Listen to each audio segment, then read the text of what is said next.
Bismillahir Rahmanir Rahim. Ahmaduhu wa nasalli ala rasulihil kareem. Amma ba'd. So I was mentioning, Imam Bukhari rahmatullahi alayhi has mentioned a statement from one of the tabi'in, Atabu tabi'in, where he says that two people will not acquire knowledge. One is mustahin and one is mustakbir. What does mustahin mean? One who has haya. And haya doesn't mean like the good quality of haya and modesty. It means embarrassment. One who is embarrassed. If a person feels embarrassed, he will not acquire knowledge. Why? He will feel embarrassed to ask a question. What if I ask this question and I feel a bit humiliated? It's an obvious answer. So this person will never acquire knowledge. You should always ask. Yes? As I said before, anything relating to the book, make sure you ask as many times as you need to make sure you understand this. If it's excess stuff, then the excess stuff is, there's libraries of knowledge. You can't get everything in the first day and first year. But in the book, anything you don't understand, make sure you ask. Even, excuse my ignorance, I don't understand. That's a person who acquires knowledge. And if you come, you attend class, you listen carefully, and you ask the question, and you accept that I don't understand, I find it difficult. The truth is you won't get embarrassed. You will actually, your qadr and your value in the eyes of the teacher will increase. The teacher will appreciate that this student really wants to learn, and they're not embarrassed to say, I don't understand. Are you following? And I mentioned in the beginning as well, that not asking a question and pretending to know, especially for year one students, is like quicksand.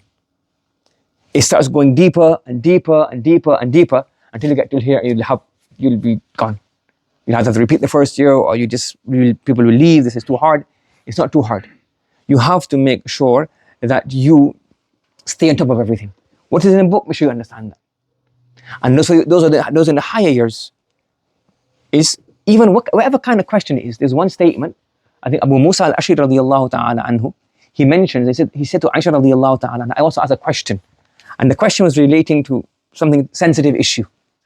And he said to Aisha radiyallahu ta'ala, I want to ask you this question, feel embarrassed. So Aisha radiyallahu ta'ala said to him, don't be embarrassed. Whatever the question is, ask the question. Because without this, how will knowledge pass on? So never be embarrassed to ask a question. And number two is pride, kibr, arrogance.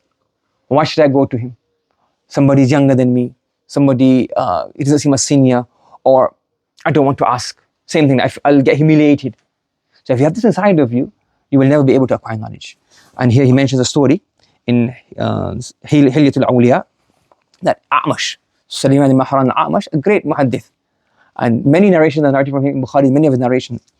He says that Anas ibn Malik radiyallahu ta'ala used to live in our locality, and I used to see him every day. But there's a political issue with Hajjaj, etc. Because of this, I said, I'm not going to take hadith from him. I was a bit proud about this, that I'm not going to take hadith from him because, of your stance or your action. I should have been humble and say, no, I disagree with this issue, but I'll still benefit from you. And he said that after Anas radiyallahu ta'ala passed away, and hadith was very important, the shorter your chain is, the better the hadith. Why?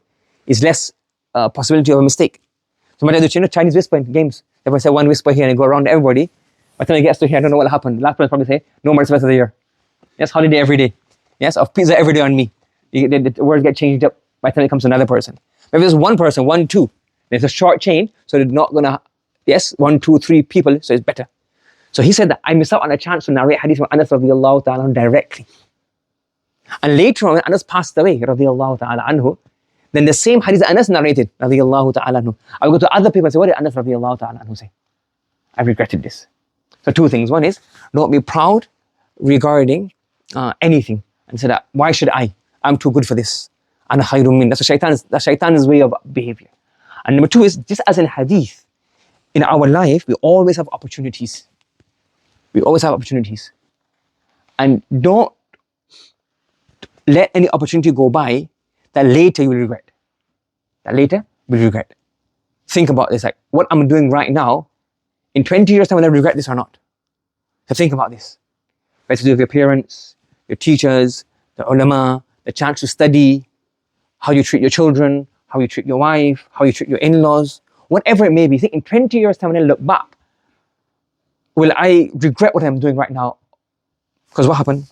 He regretted this. So the side note that we learned from here is, there are always things in our life which we could possibly regret later on.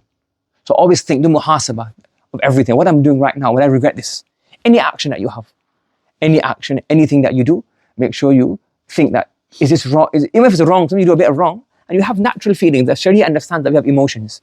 That's why the Prophet ﷺ says that when you break off ties with a person for more than 3 days, what does that mean? Within 3 days that you get a bit angry, you get a bit upset, you say something, but within 3 days you have to reconcile. So the Sharia understands that we have natural things going to happen. We'll have discussions, we'll have arguments, we'll have disagreements. Sometimes something will be said, something will be done, you hurt each other's feelings, but after a while, reconcile. And if you have these things ongoing, they think that in 10 years' time, if my mother's not here, how will I feel? Will I regret the way I talked to my mother, spoke to my mother? My father, will I regret not spending time with him, what I said to him? My wife, so many afterwards, I wish I had said this to my mom. I wish I had said this to my dad. I wish I had said this to my teacher. I wish I had done this. I wish I had a chance to acquire knowledge. It was right at my doorstep. Now I'm too old. Before I got busy, I could have done this. Before I got married, I could have done this. So all of these regrets will come. So when you have the chance, make sure you value that chance. What's the hadith in Mishkat? اغتنم خمسا قبل خمس. Value 5 things before 5. And all of them basically meaning every opportunity that you have, make sure you value this opportunity. One of them is before you get old, value the youth. Yes, you regret. Before you become busy, value your free time. Before you become sick, you're healthy right now, value that time. Your age, you're young, value that age. And then ultimately value life before you die. Do you understand? So don't let your pride be a means of you being deprived of taking the opportunities that you have in front of you. Does everybody understand? Yes, may Allah subhanahu wa ta'ala give us ability to act upon this. Subhanallah wa bihamdihi, subhanakallahumma wa bihamdika, wa nashhadu an la ilaha illa anta, nastaghfiruka wa natubu ilayk.